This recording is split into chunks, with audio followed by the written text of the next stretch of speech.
Hello and welcome to another episode of Study of X, the X-Men podcast where we go through the Krakoa era of X-Men comics chronologically, for the most part. Not really chronologically, release order. My name is Tim, and with me as always is Sergio and Chris. Have we got some X-Men for you today? Yes, we do. And it is some of my favorite X-Men. I'm so excited about this one. Issue 1 of X-Men. Wait. No, it isn't. Yeah, no, on it's issue not. 6. It's one of the issues of X-Men for sure. I'm sorry. Yes, it is one of the most issues of X-Men that have ever been released. It is very true. Yep, absolutely. Yeah. So we got some interesting issues this week. It looks like we got a lot of stuff kind of coming to a head here. Yes, Yeah. a lot of complications being added to the equation here. I loved we picking up threads we abandoned months ago. Yeah, it's cool. So we got to issue our first issue of X-Men here is going to directly tie into like some of the Mystique stuff that we've already seen in House of X and Powers of X. While Marauders and Excalibur are kind of hitting the climax of some arcs. And doing a good job with all of it. Yeah. Well, yeah, we'll get to it. But X-Men. Okay. Yes, X-Men. Let's start with X-Men. Yeah. We are here with X-Men number 6, The Oracle, written again by Jonathan Hickman, and this one was released in February of 2020, so we are getting closer to COVID-19 being a worldwide problem. But until that happens, we are opening here in the comic with Mystique and Destiny enjoying a sunset moment together, where Destiny Let's tells... go! I know, right? I've been looking forward to seeing more of Destiny for so long. Yeah, she has been missed. Yeah, I feel like she made a very strong first impression in House of X, and we just really haven't gotten a lot of her because she's been dead, and Moira said no precogs. Yeah. Yes, and this is the issue where we find all along she knew this was going to be a problem and set up her wife to do the best thing possible. Yeah. But, okay, we'll get there in a bit. But Chris, yes. Did you look up when Destiny died before this? Oh, I did a while back when this first came out. It's been a minute. I want to say she was older at the time. Something aged her up, and she died. Do you know? I was going to ask you because I honestly am not sure. I think she... I saw one of the times when she died. She died during, back in Claremont's era, her and the rest of Freedom Force, which was the name of the Brotherhood was going by at the time, went to Moira's Island, actually, and were helping out the X-Men, and she died, I think, in that battle. But she might have come back and died again between that time. I'm honestly not sure. Yes, all I know is that she's been dead for a while at this point. So she hadn't been around for a couple of years. Yeah, it has been a bit. Mm-hmm. Which, for our purposes, is really all we need to know. We will look into it more and see how she died, and we'll bring that to you guys next episode. Yeah. But we're doing Orcus stuff. Yes, Destiny does leave Mystique with a bit of, well, I'm going to tell you something you're not going to believe. And then we cut to the present with Orcus, as we have found that they really weren't all that set back by the Mother Mold being launched into the sun. I like how, from panel number 1 of this issue, this is Hickman back on his bullshit. Yes. 100%. We're jumping between timelines. We're going to visit at least 3 here. Oh, yeah, I love this. Yeah, this is Hickman just doing his House of X, Powers of X thing again, and it's good. It's good stuff. I love it. He could do this every issue, and I would eat it up. And he's done it pretty frequently, to be fair. And it's nice. Yeah, this does really feel like a revisit to the House of X, Powers of X times in terms of structure and what the comic is concerned about, and the way in which it focuses on characters. I am really like enjoying what this issue is bringing. Mm-hmm. I would agree. It is nice to see Orcus again. They haven't really been present in anything outside of the X-Men a whole lot. It's mostly different villains in those comics. So it has been nice to see what they're up to, because they kind of left them feeling like, hey, Orcus is done. We took out the Mother Mold, we took out their places on Earth, but no, it looks like they're doing just fine in space. Yeah, I feel like we've kind of gotten little like snapshots of like what they've been up to since then. They do seem like they're rebuilding, but this is our first like big look, I think, at what they've been doing. Yeah, even then, it's been a while. Last we saw of this station, they were, or rather, I think it was, what's the professor's or doctor's name here? It's not Irene. Gregor? Or Gregor. Devo. Yeah, she had plans to bring back her husband. Right. Yes. And that was in like X-Men 1, if I'm not mistaken. Yeah, it's been a while, because I remember the monkey stuff happening, and we got a little bit of Devo like talking up in Orcus every now and then, but like we haven't really. Yes. Yeah. But yeah, things are going really good for Orcus. Things are looking up. They have good ping from the entire network of the first platforms arrayed along Mercury's orbit. They have a strong signal from the watchtower on Venus. Yeah. Sentinel City continues to grow. Yeah, that's pretty rough. Where is Sentinel City, by the way? Is that like on Venus? Like what's... It's Venus or it's on Mars. I feel like it's on Mars. Yeah, I don't know. That sun looks close. Yeah. Either way, way too close. Yeah. But yeah, they give us some technobabble. Systems are up and running, and the Forge is lit. In more ways than one. As fit as any motherless orphan can be. The lines from this random goon are very funny to me. He's very dramatic. They're also so good. Yeah. Wonderful. And then we move on to Dr. Devo making something for Dr. Gregor that she specifically requested, as the two of them, Dr. Devo and the Omega Sentinel, are just kind of chatting. Is this Dr. Devo or is like director? I forgot if he was like... I believe he goes by both, because he does have a doctorate, but he is also the director. Yeah, okay. But yeah, he's over here of Omega just building some stuff.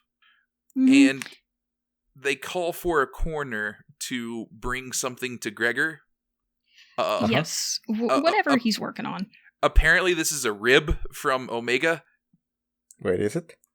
Yeah, because Devo kind of makes like a line here about that she has a sense of humor. I think that was her joke at calling what he was making perfect, because he was saying at the start that perfection only comes from repetition and repetition only, but he is an artist, so he doesn't have perfection, he makes art. So she's just kind of making fun of him. Yeah, okay. Sure. Yeah, him saying that was delivered so long after she made that crack that I didn't really make the correct like connection that's what he was talking about. Yeah, the point where he points out that she was making a joke against him, it was a little awkward because it was kind of a weird pause in between. So, but it comes across what they're trying to get at here. Their relationship is a bit tenuous, it seems. Yeah. I find it curious how low-key Omega feels in this issue, and panels in particular. Yeah, she's just kind of hang out in the background. She's not really a big focus of this. Yeah. Yes. And there's definitely not as theatrical as normal. She showed up, yeah.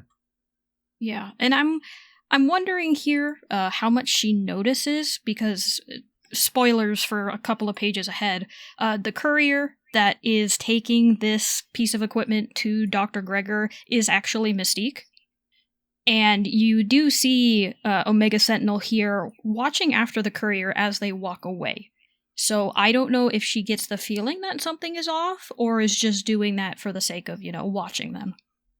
Yeah, and let's have a quick pause here. I want to refresh the audience here on exactly who these some of these characters are. Orchis was an organization that they invaded back in House of X, Powers of X, and Gregor was the doctor whose husband was killed in the attack. She has recently decided to try to bring him back, and that's kind of what she's been up to recently. Mm-hmm. They all hate mutants. They all want to end them and their quote-unquote genocide against humans. Yeah, not a good group here. No. And we do see when the courier takes this piece of equipment to Dr. Gregor, she does install it into some sort of a mechanical chest that she is building. I wanted to ask, Sergio, do these colors remind you of anything? Oh, the colors. Yes, the colors on the robotic pieces here. I mean, I would guess it is some of the future Powers of X stuff. You would be correct. Yeah, I think this is kind of the bare bones of Nimrod. Yeah, kind of a callback to that like aesthetic. Yeah. Yes. Yeah, it seems to be implying that what she's going to make is either Nimrod adjacent or Nimrod itself. Mm-hmm. Which is going to be very much confirmed later in this issue. Yes. So, what the mutants tried to do and died trying to do, they did not succeed at. Yeah, they took out the mother mold, thinking that would be enough. Turns out it isn't. Yeah. Mm-hmm. Turns out you cannot kill an idea that easily. So we flash back a little bit, and do y'all remember House of X and Powers of X? Because this issue sure does. Mm-hmm. And if you don't, this issue will remind you by showing you the same scene again. Yeah, so we repeat the scene here of Xavier talking to Mystique, and Mystique is trying to get what she wants here, and Xavier's playing a little bit of hardball. Yes, and we see here as an extension to the scene what they want her to do on top of the mission of going to where the mother mold is they want her to plant a Krakoan gate on that space station for, as they put it, a winter harvest. Yeah. So that's kind of, we made note of this a little bit in House of X and Powers of X, but there was a moment in that issue where she seemed like she wasn't really where she was supposed to be, and apparently this is why. Mm-hmm. Yeah, I would still question why send in Mystique, but this makes way more sense than back then when I'm pretty sure I openly questioned why they were bringing Mystique along. Yeah. On a decidedly not Mystique adjacent mission. Yes, I believe you did as well, and this nicely kind of ties it up. You know, she is able to go through this part of the station completely undetected is what it looks like. She's only ever detected once she drops her disguise. Yeah. And then I'll take it. Yeah, we get the repeat here. We're getting sucked out into space. Yes, except you also get a confirmation of her dying out in space. There was actually a little bit in between this issue and House and Powers of X, as I was talking with some friends, where we were not 100% sure that Mystique was dead at this point, and that there was actually a second Mystique running around somewhere. So I don't know if this specifically was done to quell those rumors, or not really rumors, but discussion points. But it also has a very, very nice effect of the reinforcement that she is doing this because there is something she wants, and she will even die to get it. Yeah, it's really too bad that helping her fellow mutant isn't reward enough. The one thing I will say this issue also does really well is it shows you how much of an asshole Charles Xavier is. Yeah. He knows what she wants, and he is using that against her and just twisting the knife while he does it. Well, it's also like, it's not even just that. Him and Magneto have no intention on ever giving this up. They're not going to break the rule that Moira set for Mystique here. Yes, and they are not going to tell Mystique that either. Yeah, like there's not an end to this. They're just blatantly manipulating her. Yeah, and it sucks. It really, really sucks because you absolutely can see and get the emotion here that Destiny and Irene Destiny and Mystique together, they absolutely want to be back together. This is paradise for mutants where people from the dead can be brought back and Mystique can have her wife back. But for some reason they're not doing it and they're not telling her why. Yeah. So after this, we get the resurrection scene, and I do really like this because you kind of see the scene from Mystique's perspective here. And while you don't see anything that Charles that's doing that's like overtly messed up or anything, just even hearing him, like you see him tell Cyclops, yeah, you guys did it, you guys are heroes, and just seeing it from this POV, it just feels very hollow. Yes, and I really, really love it. I mean, we've all commented on it, how Hickman is very good at this in recontextualizing scenes by giving you just a bit more info and changing the viewpoint just slightly, and the emotion is completely different this time. Yeah, like this was a triumphant moment for a lot of the X-Men, and like, oh, cool, they're resurrecting people. Like, this is kind of incredible. But just seeing it from this perspective, it's not even... Again, it's not sinister or outright evil, but you kind of are in Mystique's shoes here, and it all just kind of feels like bullshit. Mm-hmm. And we get even more of that from them as later, after the resurrection, Mystique goes to Xavier and Charles again. Or Xavier and Magneto. I don't know why I'm confusing names so much this time. Where she is asking, was this enough? And essentially they tell her no. Sure, you went up into space, but we have no idea if you actually planted that gate correctly and if it's still viable. We need you to go check. She's got to go take a look now. So yeah, she does that. I love the art in this next little panel here, or this next page. You get Mystique highlighted in blue for the disguise she has for this person that's delivering the thing to Gregor, while the rest of the art and just kind of people and backgrounds in general are black and white. Yeah, it is a cool reveal in a kind of a stylistic way. Yeah. Mm-hmm. No, I agree. I think they did it really, really well. And it's just a great way to go back again and show, hey, that scene you saw, there's more to it. There's more layers here. Yep.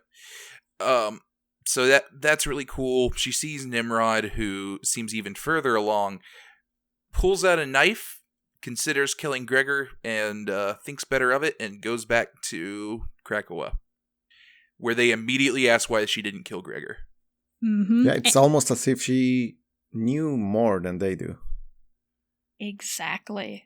And she has the very, very good shot back of, as they ask, why didn't you do it? She's like, well, haven't you heard? We have laws. We can't kill humans. Why would I do that?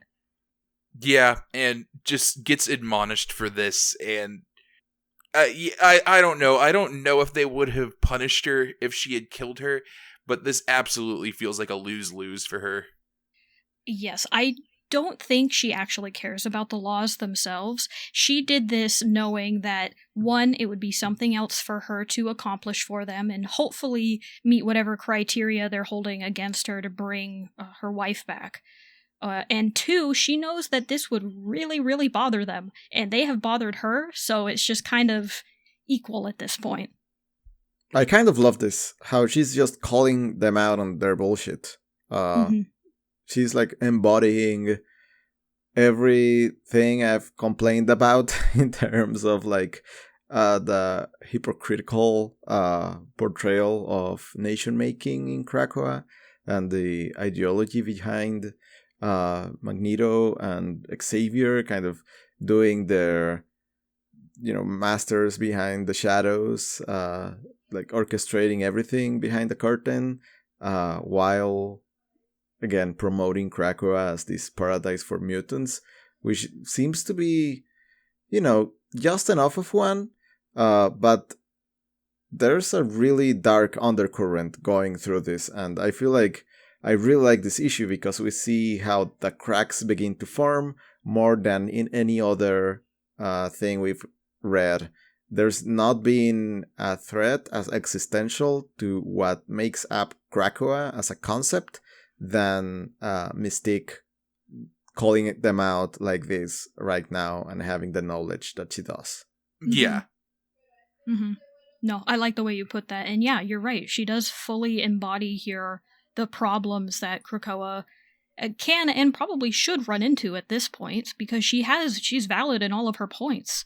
And even at the end of this, where she says, I'm not going to do anything else that you want me to do until you bring her back, Xavier fires back with, but you have backstabbed fellow mutants for most of your life. Why should we ever trust you? At the same time, he is lying between his teeth, not telling her that, hey, we're never bringing Destiny back. We have a secret person with us who helped us do all of this, and we have not told anybody else about her. Yes, exactly. Yeah. I love this. I like the outburst here where she just kind of screams she wants her wife back is kind of a gut punch, and then Xavier just is like, yeah, when you earn it. And again, zero intention of that ever happening. Yes. Yeah, I really don't think she knows she has them up against the ropes as much as she does. Yeah. Right. She's kind of stumbling in the dark in her own way with incomplete information. But what she does is, like, what she has is a pretty big deal of leverage. Yeah, like she isn't aware that they are not supposed to be bringing back precogs, and they don't want anyone else to know that. But the more she keeps pushing, the more clear I feel like that's going to start becoming. Yes. Yes. Yeah. There is a secret rule that no one is supposed to break, and she just kind of found it. Yeah.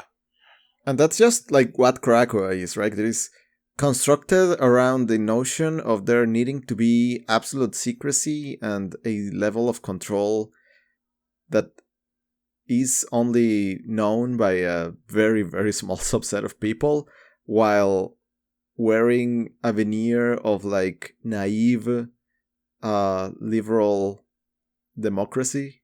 Mm-hmm. Right. And that's what she's like aiming at squarely right now. Mm-hmm. Yeah. A lot of this is built on the trust of other mutants doing the right thing and doing what they were promised, when clearly, if a few of them decide not to keep that promise, nobody has power. The people who have the power are the ones that are saying, no, we're not going to do it. If they just suddenly decided not to bring back a handful of mutants, then those people are dead. They are just not going to come back. And that's a huge amount of power to hold over a lot of people. Yeah. So, but we end this scene with, unfortunately, Mystique backing down a little bit, saying that she will go back the next day to find more information about Orcus. And we end this scene with a very, very nice little conversation of Mystique just calling out Charles Xavier and saying that she has always hated him. Yeah, and Xavier says that's okay. Mm-hmm. Most people hate me. Yes, and I think at that moment, with this little bit where he's like, I get it, people hate me, but I don't think about it, I think this is the first true look we've had at Xavier's real thoughts and emotions in a long time. Probably since House and Powers of X. Yeah, it feels... It feels like one of the first honest things we've heard him say this entire issue, of just like, yeah, I do believe that you are not concerned about the public perception of you or the perception of you from your peers. Mm-hmm. Yeah, I don't think so much that as it is, like he says, he's growing numb from the weight of having this belief about having to orchestrate this in secrecy for the better of mutant kind. So it's more about, I feel like it's more about him being manipulated to a degree by Moira and this whole scheme, and growing numb as a result of that. So yeah, he's like shocking it up, just add it to the list. Yeah. But not because he doesn't care or genuinely is, indifferent to the opinions of others. It's more because he sees it as necessary. That's a sacrifice he's making in the name of Moira's plan. Yeah, I think Xavier does genuinely believe that it's going to be worth it at the end of it, but yeah, he's not getting there in the best way. So yeah, we get our last scene here of Mystique walking down a really cool looking staircase. Mm-hmm. And a location titled The Oracle, just like the issue. And we get the remainder of what Destiny was trying to tell her at the start. And she basically lets slip that something coming in the future is going to seem like paradise. You're going to get everything you want, but there is one thing that they are going to deny you. They will try and promise you that they will do it, but when they do not, you need to remember that you have to bring me back. And if they don't, and if they will not, then you have to burn that place to the ground. Let's go! Yep. It's so good. Everything about this. I love that Mystique is doing this just because she wants her wife and that she loves her that much. I do also really like Krakoa and the entire system here, but also, you know what, Mystique, go for it. I will give you the torch. I will help you do this so you can get your wife back. Yeah, I'm completely on Team Mystique right now. Yep. Just it's a really good issue. I like what they do here. I feel like they've managed to paint Mystique in a very sympathetic light here. She has unknowingly, again, pretty much what Sergio was saying here. She's unknowingly accidentally pushed up against some things that she wasn't supposed to. Yes, a very, very big and dangerous secret that I would not be surprised that Xavier and Magneto would kill for. Yeah. Yeah, and I find it so hard to believe that she's the only one that's stumbled upon this thread. I mean, I don't know. I can believe it only in the sense that this is a world of superheroes, and that world-saving naivete that comes with it feels hard written into a lot of the mutants and heroes that are on this island. And I don't feel like everybody is past the honeymoon phase yet. Everybody is still happy to just have the island be a thing. Sure, yeah. I mean, I feel like the only other character who's spoken with as much clarity about what's going on ideologically within X-Men is Kid Omega. Yes. Yeah. Yeah, and nobody wants to listen to him because he's an annoying brat. Yeah. Yeah, but also he's on the other side. He actually he sees this for what it is and he loves it. Yeah, Kid Omega's just all in on this, where Mystique is the other way around. Although I do think Mystique would be all on board if she had her wife here. Yeah, I think she would not have a problem. But having her wife is just fundamentally at odds with the goals they're trying to accomplish. So I like it. Will that ever actually happen? And it can't. Yeah, as it is with the status quo, it simply cannot. Yeah. So whatever ends up breaking first, we'll see. Yeah. Anyway, want to talk about Marauders? Oh, yeah, I mean, I could always, gush over how much I love this issue and Mystique and everything, but yeah, let's go talk about our pirate friends. Great issue, though. Excellent issue. Yes. Yeah, 5 More stars. Of this, please. Yeah, just X-Men has been a hit every single time. So, but our pirate friends. In Marauders number 6, A Time to Reap, it is written by Gary Duggan and released in January of 2020. We open back up here with Hatemonger and Executioner as Pyro blasts them as hard as he can with a bunch of fire. Uh-huh. Yeah. Just opening in the middle of the fight with this clansman who we met last issue. Yeah. Yes, and there is absolutely no beating around the bush that this is supposed to be a Klansman. I believe somebody calls him a wannabe Klansman at some point. Pyro opens it up by calling them racist clowns. Very clear on who they are supposed to be representing. Yeah. Kate is constantly in this issue talking about how, people with hoods make her nervous. So, yeah, this is this guy is very much, Hatemonger here is very much supposed to be invoking like a KKK member. Mm-hmm. But yeah, things have seemingly gone bad. Bishop and Storm are doing other stuff. Pyro's going full blast fire mode. Iceman's been knocked out. Yeah, he took a nasty hit from, I believe, Executioner at the end of last issue, and he's still recovering. Yeah. So, but we have a nice bit of a fight scene here with Kate, Pyro, and our two foes. Kate has a funny moment where she does go intangible, and instead of the sword going through her, it hits Pyro in the chest, and it hurts. I also, just small note here, I want to call out Kate's telling Lockheed he can burn anybody that enters the room, and that the laws of Krakoa probably do not apply to him. And I don't know why, I just thought that was funny. It is funny. I mean, I feel like everybody would agree, even if they were applicable to him. Oh, These are Klansmen. We got to throw Lockheed in the pit. Oh no, what are we gonna do? But yeah, Pyro gets stabbed.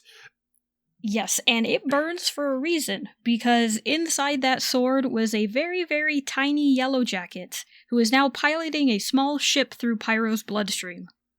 More of a really long syringe than a sword. Yeah. Yes. And also, for clarification, I suppose, this Yellow Jacket is Darren Cross. He is a old evil villain from the 70s, but he only recently became Yellow Jacket about 4 years prior to this episode, or this issue. It's basically an episode of a cartoon.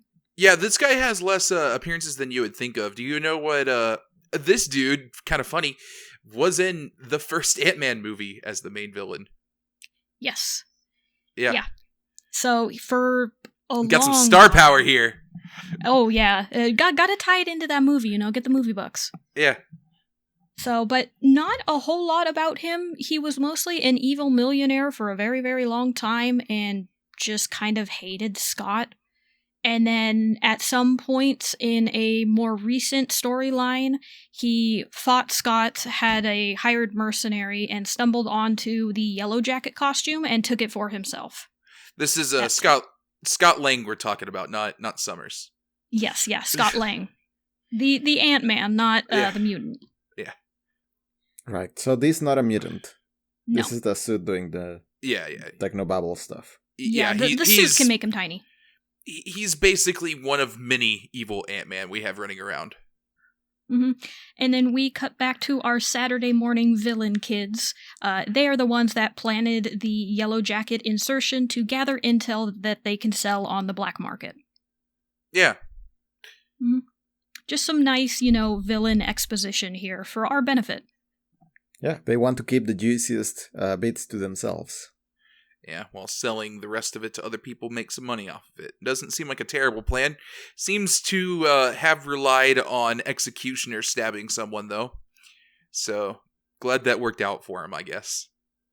Mm-hmm. And the ship is on its way out.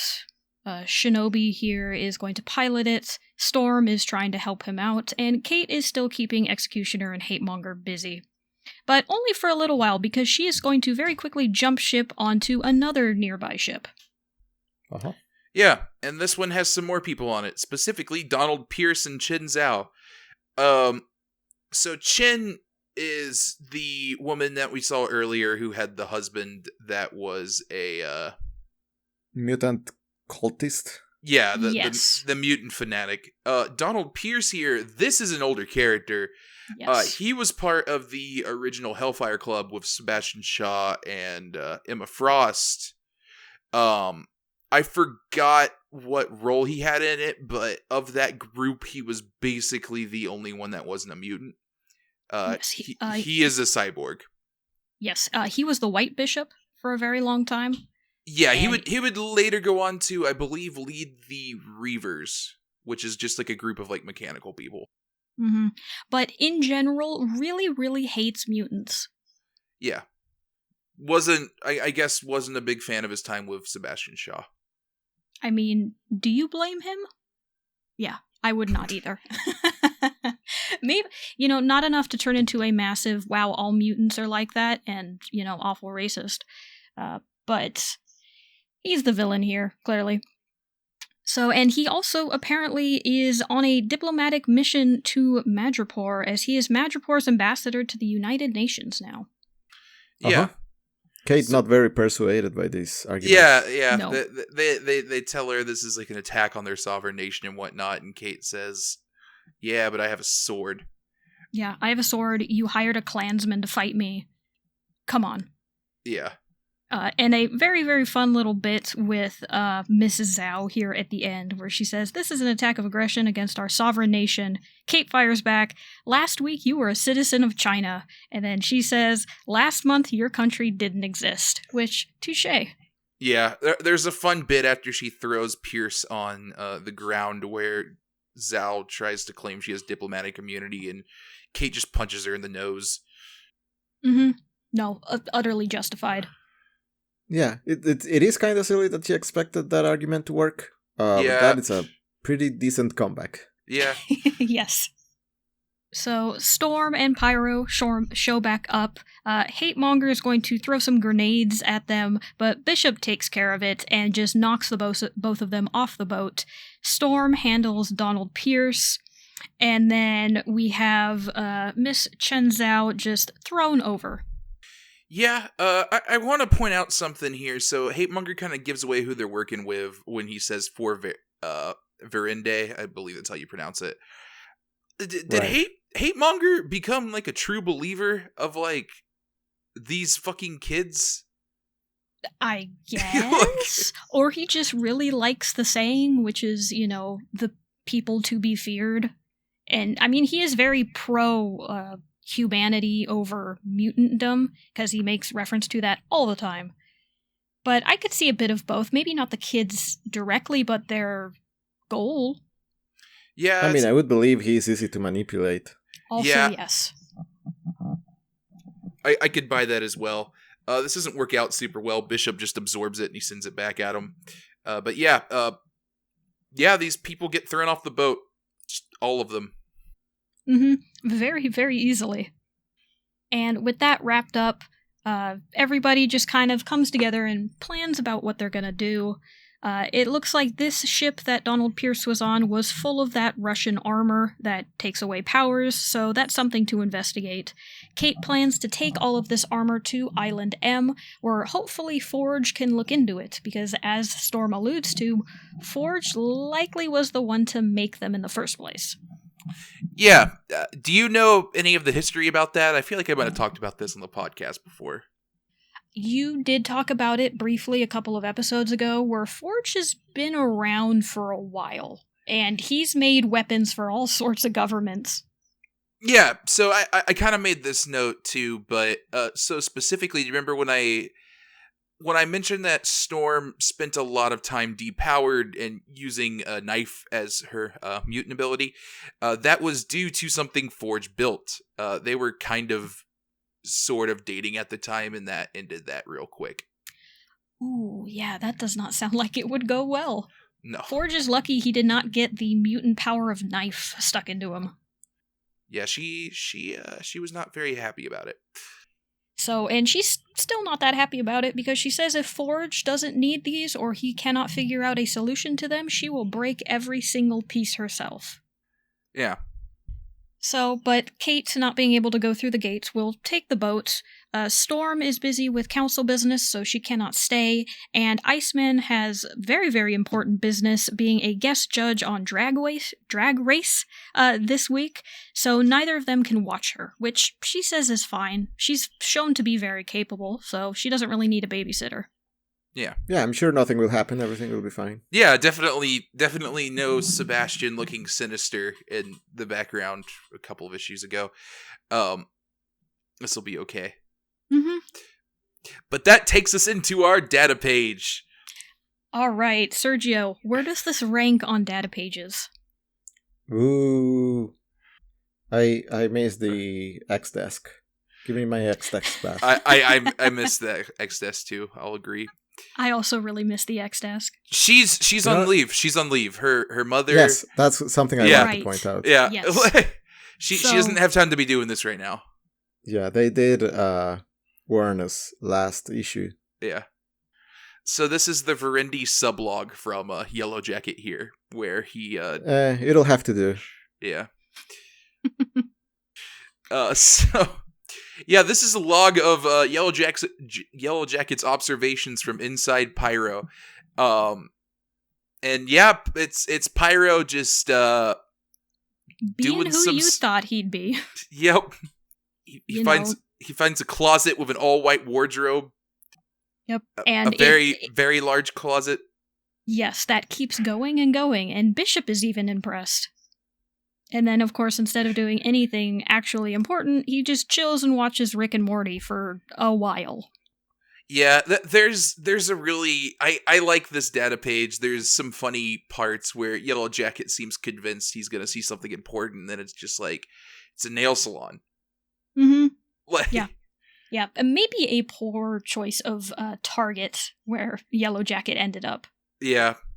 Yeah, like, I love the paragraph here, or just like the sentence here of, I gotta say, we thought that these guys wanted to exterminate humanity, but I don't know, they seem pretty chill. Mm-hmm. Yeah, I think Yellow Jacket was just in it for the paycheck. He is not like hate monger and believes in the cause. Yeah, like Chen Zhao here and Donald Pierce are hate monger. Like, they all seem to are in it for an axe to grind. Yellow Jacket, I am not getting that impression off. Like, yeah. So here's a question: what do you think would happen if Pyro walked through a Krakoan gate? I'm going to guess, because Yellow Jacket is technically inside him, that he would still... Yellow Jacket would be able to go through. Yes, I would say the same. I think it would be really funny if Yellow Jacket just perforated to the other side of Pyro's body. It just got stuck and just was like torn through. Oh, that would suck. Yes. Oh, but man. I would want that to happen. I mean, we will see eventually what will happen. So far, he's just been on a boat. I imagine Yellow Jacket is going to be there for some time, or at least until Pyro dies again. Yeah, that makes sense. We'll see. So, yeah, meanwhile, things are going very well for Kate. Oh yeah, she's just having a nice quiet moment on the boat while we get this totally not sinister black background with white text come up about how the Queen is the most lethal piece on the board and how sometimes you need to take that piece out immediately. Yeah. Lockheed gets captured in a net. Yep. Kate tries to attack him, immediately gets tangled up in some fast-growing roots that he got from Krakoa. And, yeah, things aren't looking super well. Nope. I gotta say, A+ to Sebastian for figuring out these Krakoan seeds, the one thing Kate apparently cannot go through. It kind of sucks for her. I'm not gonna lie, this is a really bad situation for her to be in. Yeah. Yeah, I kind of love the villain-ass face he's got on that reveal panel. Oh yeah, Sebastian is like evil maniacing this up. Mm-hmm. He's got like a forehead for days. Yeah. Oh, absolutely. And he goes on a monologue for a bit telling us how he has planned this. So I think he earned the fun villain face that he has. Because as he's telling Kate, he was banking on the fact that she would deny any sort of help or babysitting and that she would be alone at this moment because he set up all of these moving parts just to get rid of her. Yeah. Also, probably note this before we get into his master plan, but drops Lockheed in the ocean. Cape Pride immediately tries to surrender and says he can have the seat, and Sebastian's like, no. Blows up the ship. The ship starts sinking with her tangled up in the roots. And then we get the kind of the reveal here. Yeah. Clearly this is personal for him, and how we have seen Kate and Emma treat him, I can see where he's maybe a little hurt pride-wise. I'm not gonna excuse him, trying to kill Lockheed and now Kate. But I can see where he's coming from. Yeah. So, but we do get the big reveal about how he paid Donald Pierce, how he kind of sowed the seeds about the fact that, oh, Kate can't go through the gate. maybe that means she can't be resurrected, and started passing that rumor along, as well as making sure that she's going to be in Madripoor to solve this issue. Not to mention him hiding out on the boat in one of the Russian armors, just so he could have this moment. Yeah, and it feels like Christian Frost was in on this a little bit too, which is a little like, come on, man. I don't know. It's very hard for me to read him, because the way he was talking to Iceman didn't feel like he was in on the whole thing. It really felt like he was just being used, really, by Sebastian. Yeah. You know, pass along this kind of idle small talk, and you know this guy is going to repeat it. But we end this issue with Kate going under the water and not being able to escape, where it looks like she is very much drowning, as Sebastian has his wonderful time in the sun, as he is having a great day. Yeah, it's just him smiling as the sun rises. Yeah, let's hope Lockheed is alright. I know. I really hope Lockheed is alright. I don't think resurrection protocols work for dragons. Yeah, I don't think they do either. So, but Sergio, question for you, because you're the one of us that has not read all of this. Do you think Kate is coming back, or do you think whatever problem she has is going to prevent her from coming back? I'm gonna guess that she's not dying here at all. Okay. She's gonna be rescued or something. Okay. And do you think Sebastian Shaw is going to get his comeuppance for this? Yeah, absolutely. Okay. 100%. This guy's never gonna win a thing. Yeah. No, he has a very punchable face, and I feel He's like... just got that face, yeah. Yeah. I feel like there's a couple of characters that would just give any excuse to punch him. And I feel like this would give the excuse. So but... Oh, go right ahead. No, you say what you were saying. I was just gonna say, before we move on ahead, how you guys feel about this issue? Thumbs up, thumbs down, kinda in the middle? I liked it. It's pretty competent. It kind of follows from what we saw last issue. Yeah. I like how Marauders has kind of been a straight line without many deviations. And this is just more of that. I kind of like it as a recurrent thing we're reading through. I would agree. Mm-hmm. I like how it's just a simple story to follow up on. Doesn't jump around all that much. Just goes from one to the next, as opposed to Excalibur that we're going to get to, where we are going very fast. Uh-huh. To the point where I checked if I had maybe skipped an issue. Yeah, Yes. We'll talk about this a little bit, but let's get into it. So Apocalypse is alive.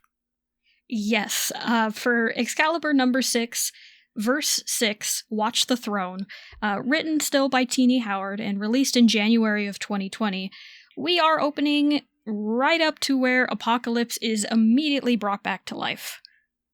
I mean, he's on the console. It does make sense that it would be like fast-tracked for revival. It does. And he mentions this a bit of a ways in.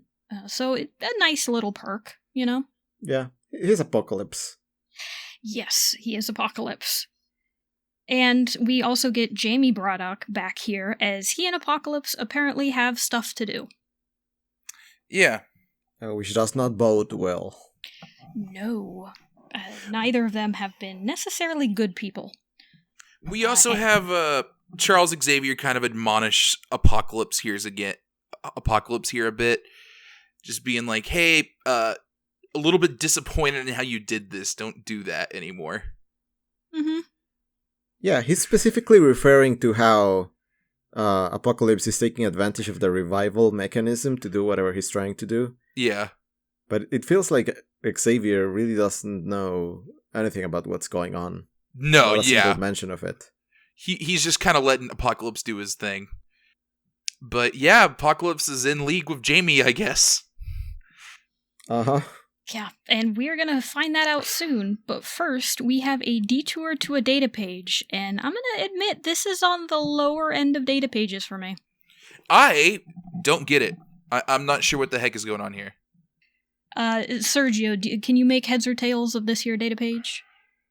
I was confused about formerly under the rule of Morgan Le Fay, because I was not aware that she lost power over her kingdom.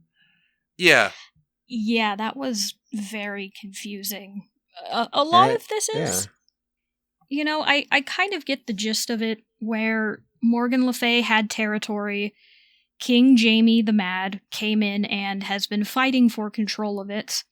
The Kobold Battalion, which I think is part of the White Witch's forces, have been making their way into some of Morgan Le Fay's territory to contest it, and that's where this is sort of coalescing towards, which is there is a war going on, but there is a third party at play as well. Yeah, there's basically some contested territory that the White Witch forces and the Conquered Avalon forces are fighting for. The Kobold Battalion clearly making a push towards the castle. They have entered the castle, or are at least close enough that they could strike at the castle, but they haven't yet. And that's about it. I, again, was not aware that Morgan Le Fay had lost her throne. But yeah. It feels like a footnote. Yeah, it feels like a footnote to a thing we haven't read. Yeah, yes. That's the weird thing, is it's just like, when I read this data page, I had a moment where I was like, did we miss something? Like, when did Jaime get here? Mm-hmm. Yeah, I did. I literally scrolled back, checking if I had maybe missed an issue in between. But no, this is number 6. Yeah. But yeah, apparently, Jaime being able to reality warp in Otherworld is very broken. Yeah, and we're gonna see some of that this issue for sure. Yeah. But before that, we cut into Otherworld here, as Morgan Le Fay is fighting part of the White Witch's battalion, and as she does so, it looks like whatever the mutants did is causing a lot of problems at the castle. Yeah. And again, I just do want to call out here, the colors every time in Excalibur are wonderful. We go from a primarily green tone to a purple tone once the castle blows up. Beautiful. I love it every single time. Yeah, looks great. I used to wish we had more connecting tissue between what happened before and this. Yes. This feels really jarring narratively. Yeah, it's my main problem with it. It's like, I like on the surface what's happening. They kind of caught Morgan Le Fay just fighting a war on 2 different fronts, but it feels so sudden, and like a lot of that isn't super built up. Yes, because last time we saw all of our mutant friends, they were trying to figure out what happened to Rogue and why she looks like Apocalypse now. And now suddenly we're back in Otherworld and they're just going to fight her. Yeah. Mm-hmm. On this same page, there's a guy just riding what looks like a chocobo. There is. Oh, I didn't even put 2 and 2 together. Okay, I love this. I take it back. This is an amazing comic. That's just a chocobo with the Final Fantasy XIV barding. Yeah. Yes, the armor barding. Uh-huh. For sure. But not to say that this is a bad comic, because we are going to have a couple of pages of just fighting happening from all the different pieces of Excalibur here. And with their correct color coding with them, Richter being green as he's just tearing down the land. And we have Rogue being very much superpowered by Apocalypse's abilities. Shogo and Jubilee ready to breathe Dragonfire if they have to. And everything going, pretty good. Yeah, I don't know what they're fighting for. They talk about it later. Betsy gives an explanation when Apocalypse shows up, but their goal here is just to rescue Brian, I believe. Yes. Okay, so they all came together. I just don't find it very compelling. They all managed to stay together after what happened in the last issue, decided to come and rescue Brian, which seemed to be more of a Betsy matter. Yeah, and just came here, Shogo included. Yes. I mean, Jubilee was not about to leave her son anywhere, but it still feels weird that she would just bring him back into this, and into danger. Yeah, I could imagine a lot of these people I could see agreeing to, like, yeah, we'll help you out with this, Betsy, but it is very, like, it's not immediately clear what the reasoning they are fighting this battle is. Yeah. It also does not help that it feels like we went on a, like, 3-issue tangent about Richter and Rogue, and now we're ending at one of our original threats, which is just, let's save Brian, by doing pretty much the same as the first attempt. Yeah. Mm-hmm. Yeah, Let's you just had go. said, it's a lack of connecting tissue. There's just like maybe a few conversations that could happen, maybe even 2 to 3 panels just explaining a little bit more, going from point A to point B, and I think it would have helped. Because, yeah, a lot of stuff here is just not explained, and people are just tagging along to tag along. Yeah. Yeah. But yeah, the battle rages. The battle does battle rage. rages. And Apocalypse is back. He is using a cane, which is kind of a funny look for him. And he requests a moment where he can talk to Morgan Le Fay, maybe ending this without a huge battle between them and Morgan's army. And you know something's up when Apocalypse is advocating for diplomacy. Yes. Yeah. Yes. I feel like if he says, let me try talking, you immediately respond with, no. Hell no. Yeah. The other members of Excalibur aren't super enthusiastic about it, but he's off to do his thing. Mm-hmm. Try telling Apocalypse, hey, don't do that. So, immediately makes a pitch, have Betsy fight Brian to the death, and whoever wins, the other side gets control of, like, the kingdom, I guess. Mm-hmm. Uh-huh, yeah. Yeah, and Morgan Le Fay is just, she loves that idea. She's all about it. Yeah. She would. Although I do like her reasoning, as Morgan Le Fay says, Brian is going to kill her, and Apocalypse responds with, and she will return, as I have, for she is mutant. And she makes the correct, deduction here, that Brian is going to fight like one whose life is precious to him, and Betsy will fight like one whose life is cheap. Well, it's also like, on the surface, I get why Morgan would jump at this, because it does seem like a bad deal. Betsy doesn't want to kill Brian, while Brian is just kind of a rage monster. Yeah. This is just a very, very bad situation to be put in. Clearly, Apocalypse believes in her, but just as is, no, I would not bet on Betsy for this one. So, but Rogue and Betsy have a moment as they both talk about this. What we just talked about, Betsy does not want to kill her brother. But Rogue fires back with, well, Apocalypse did help Richter out of his massive depressive funk, so maybe he's got an idea. Yeah, this feels like a weird thing for her to say after last issue, but... That's what I was about to say. Yeah. Yeah, no, this is a very, very odd thing coming from her. It feels very out of character, all things considered. It is such a swerve after that whole dream sequence she had for her to come in defense of Apocalypse right now. Right. Yes, where the whole through line of that dream was, Apocalypse is using you, but you should take that power and use it against him. This is not the, hey, we should still trust him because I came back. No, he still used you without telling you what was going on. Do not trust him. Yeah, this is, Mystique not listening to Destiny. Yes. Yes, 100%. To the degree that I wonder if she's like being manipulated or brainwashed or the thing that made her blue is just up. Doing some weird stuff because it's weird. She took too much Apocalypse into her at that moment. Yeah. So, but a funny small note is Apocalypse does hear part of this, and he says, I assure you, I'm no threat. Lies are beneath me. And oddly, I believe him. I don't think he would lie. Yeah. He seems like the kind of person who would find lies weak and would rather tell someone to their face that he's going to murder them. Uh-huh. Meanwhile, at the duel.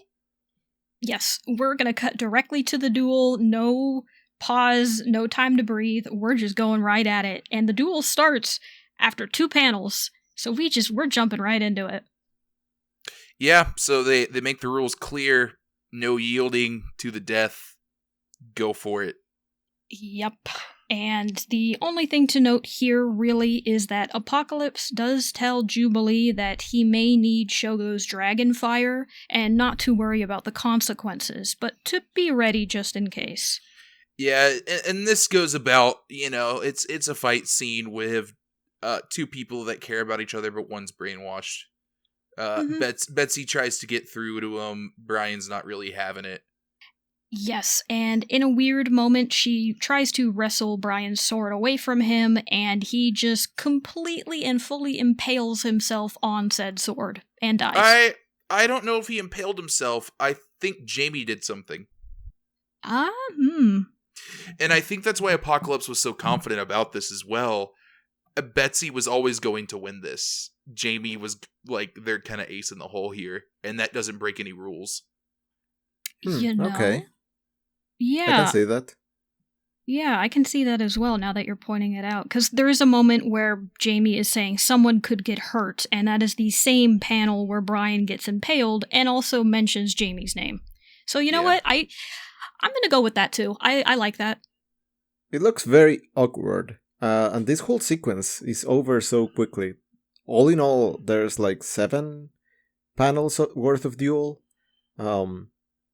And they don't get much out of it. It's like a couple of slices, a couple of blocks, and then this sequence where she wrestles the sword away, and the next panel, he's just impaled through the sword.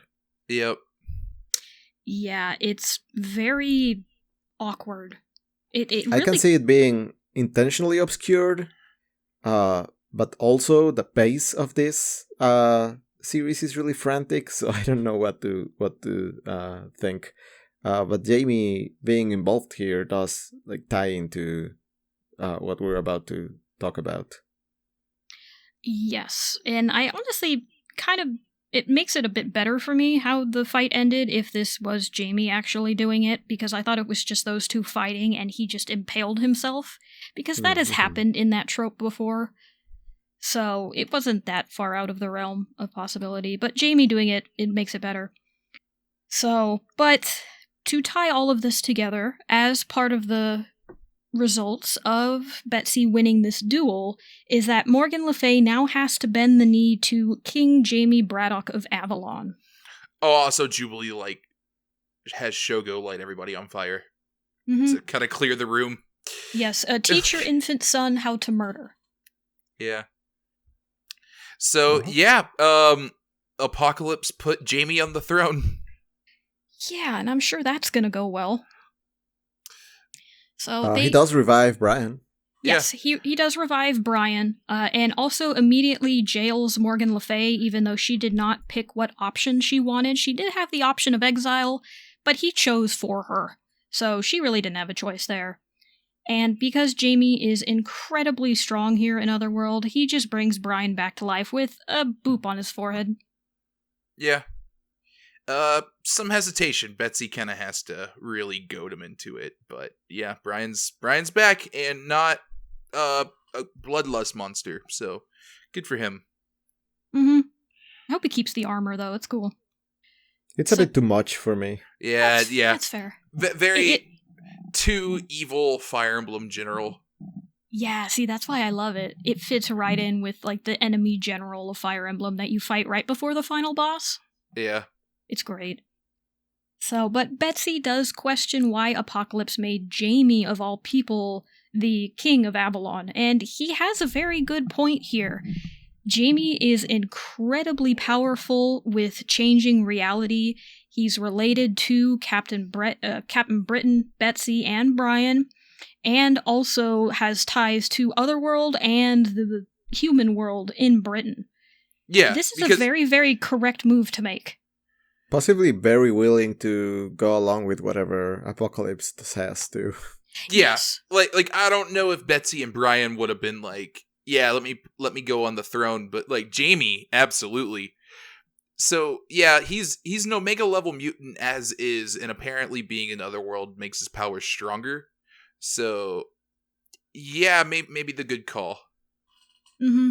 I think as long as Apocalypse can keep a leash on him, this is perfect. Yeah. And yeah, we're done with this plot line, I guess, for now. Now we're gonna get some aftermath stuff. Yes, we're, just over halfway through this issue. With still a lot left to talk about. But we are back at Krakoa, where Rogue and Gambit, which Rogue is now not looking like Apocalypse anymore, as they have a very heart-to-heart conversation about what had just happened. Like all good conversations, it happens in a hot tub. Yes. With some absolutely not subtle references to those two just absolutely making out after this. But I think they're gonna do more than make out. More than that.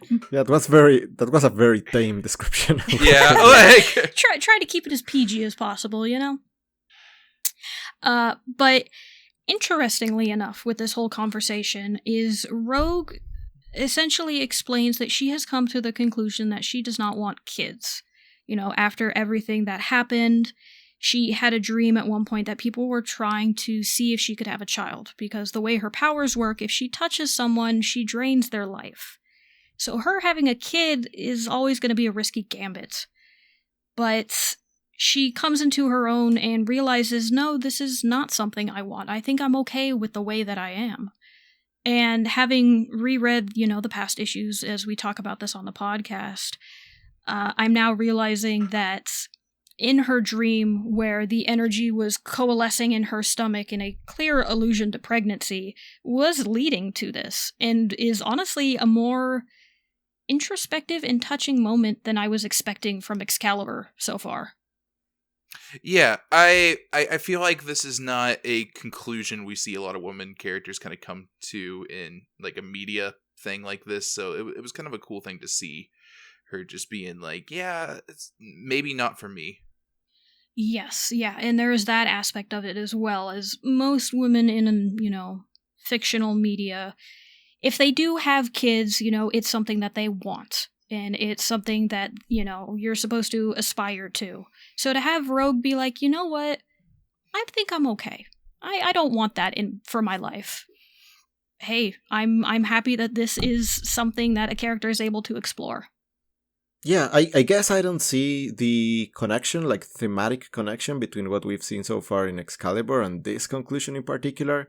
I'm happy for her, but I kind of missed how one thing connected to another. She had this dream while she was sleeping, but it was not any of the dreams we saw, and it didn't really connect to any of the dreams we saw or the warning she got. So Yeah, I know I'm happy for her. I don't know if it was the like thematic tie-in that they were expecting for me. Yeah, I know they kind of had her. I believe in the first issue they had him kind of talking about kids in general, which might have been a little bit of the prelude to this, but it does feel a little bit sudden, and I don't think it was built up all that well. Which I wish it was, because I think this has like it looks like it's this very good moment of release and like emotional kind of build up, and it just doesn't really quite work for me on that level because of it. Yeah. But I would agree. I do think that there is a connection between the other dream that she had, but the fact that she does not actually reference that for this and is referencing something that we have not seen at all in the comic does leave it more disjointed. I agree that I do wish that there was more build up to this, or maybe a bit more conversation leading up to it, so thematically it fit. But that is something that we can say about a lot of stuff going on in Excalibur, so it's not really exclusive to this. Yeah. Yeah, absolutely. This is just more Excalibur. Also, whatever happened to her blue skin? Yeah, I guess that wore off. Mm-hmm. Okay. it was the big cliffhanger last issue, and yeah, I guess it just wore off. Yeah, somewhat of a mess, honestly. Yeah. Still fun moments, We got to see two knights fight it out. There was an army at one point. Some stuff going on with Apocalypse, but yeah, it's kind of messy. And it is going to continue to be messy, because we are now back in the Braddock Manor, as we find out that Brian failed his test to become Captain Britain again. Yeah. So he was, again, we got this motif of dreams going on here, but they came to him in a dream and said, pick the sword or the amulet. Captain Britons are supposed to pick the amulet. He picked the sword. He's apparently just an angry man now. Yep. Apparently being turned into an absolute rage monster means you still have anger in your heart afterwards. Cool sword, though. Yeah, cool sword. He apparently got some powers with this, too. Looks a lot like Captain Britain, but apparently is not. Yes, I tried to look up this outfit to figure out what the name of it is. I couldn't actually place anything for a name. I don't know if he is still Captain Britain with this. So, name-wise, not 100%. But he is not the quote-unquote true Captain Britain. Yeah, he tells Betsy to take the sword, and yeah, that's it for that. Yep, so despite failing his test, I guess you can just trade the amulet and the sword with somebody else and not do the test again. Well, I don't think they traded. I think Betsy kept the amulet. Yeah, okay. I think she's just keeping the sword. Okay. Yeah, see, the way it looks like they're trading it, but, that makes much more sense. Yeah. So, yeah, meanwhile, Jamie on the throne thinks he's seeing some White Witch forces and goes to find Apocalypse, who's doing some light dissecting of Morgan Le Fay in the basement of this castle. Yes, very light dissecting with... do you think he installed the red lights on purpose to make himself look more evil? Or was that just a byproduct? I'm gonna say that was a byproduct, but the glasses are intentional. Oh, absolutely. He looks fabulous with those little goggles on. They look very good. This scene... No, go ahead. I want to shout out to his giant hands around this tiny scalpel. Also good. Yeah. Also a great choice. I was gonna say, this scene somewhat parallels the dream that Rogue described. Yeah, actually. Oh, yeah, you're right. Huh. Yeah, doing tests on her and whatnot. Yeah, I was strapped to a table. They were poking at me. They were experimenting on me to see if I could have a baby. Interesting. I wonder if that was a conscious choice. I could see something going on there. Yeah. I mean, we don't know what he is doing to Morgan Le Fay. There is a data page after this that we're going to talk about. I don't believe it's to see if she can have a child, as was. Yeah, I don't know if we're I don't know if we're exploring forced impregnation here. Yeah, I don't think we are either. Yeah, I don't think we are. But interesting that you pointed that out. I didn't make the connection between the two. So, but after this, we have our last data page as we are back on our magical bullshits, as we are back from the Grimoire of Apocalypse, where he has updated his previous methodology with some new information that he has gathered after all of this. Besides that, he has done experiments on Morgan Le Fay where he has identified a malignant component that he is calling Component Y. We don't know what this is, other than the fact that it is very dangerous, apparently. And as an addendum to his previous methodology, he is including at least one Omega-level mutate, including a mutate assistant of advanced age, and components of something in Krakoan. I want to do a shout-out to housetoastonish.com. They translated these, and that's where I was able to get them. So the Omega-level mutate, it says Monarch. The mutate assistant of advanced age says Exodus, and then for the last one, it says Krakoa. Okay, yeah. That makes sense. Yeah, so it just seems to be updating his plan to open a gate to the other world, I would guess, because all of those things he just mentioned were involved. So yeah, A little bit of a messy one to end it off on. I was kind of getting into this Excalibur arc a little bit and felt like I think they didn't quite stick the landing here. Yeah, I largely agree. Easily the weakest of the three we read this week. I think the other two were way stronger. And it did took the wind out of my sails a little bit that I had to check and make sure I hadn't skipped anything, because there were some leaps that did seem very jarring to me in terms of narrative and characterization and how things moved from one page to the other. Yeah, still very Excalibur-ish though. It still feels like what it is. Yeah. For better or worse, a return to form, if you will. But but yeah, I agree. It still feels very Excalibur. There's things about it I do like, but yeah, I don't know. This book has some of the strangest pacing I've seen. Yeah. It's okay to breathe every now and again, for a story. Yeah. Please don't skip over chunks of important plot. Yeah, that would be appreciated. Yeah.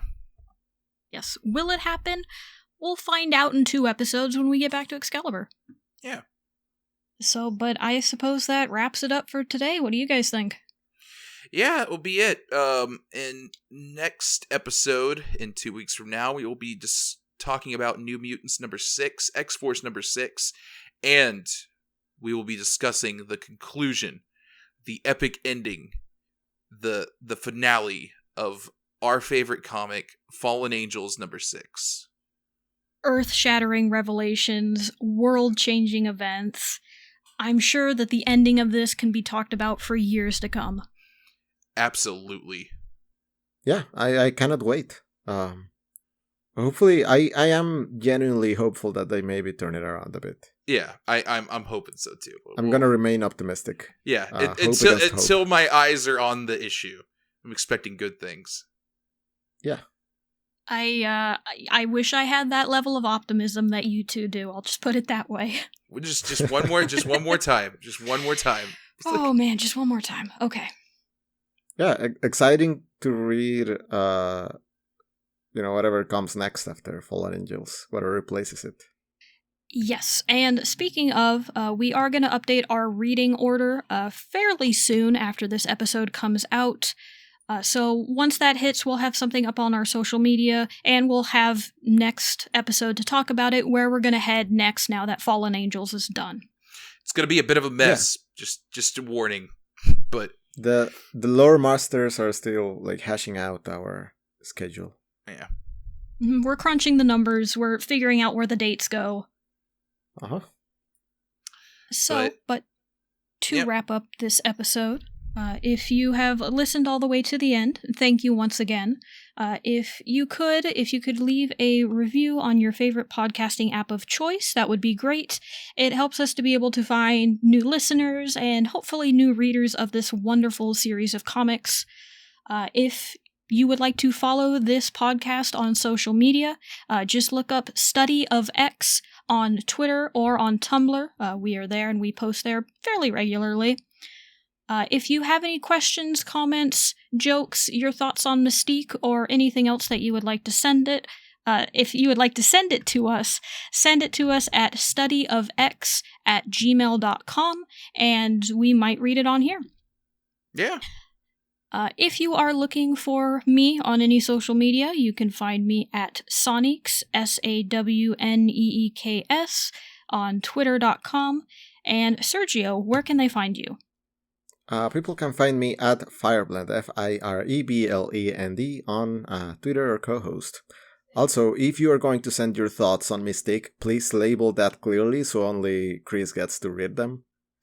Please do. I love Mystique so much. She's one of my favorites. And Tim, if they were trying to find you in the other world but couldn't quite locate you, what should they do? I think the best bet to locate me at that point would be to check inside of Pyro. Okay, gotcha.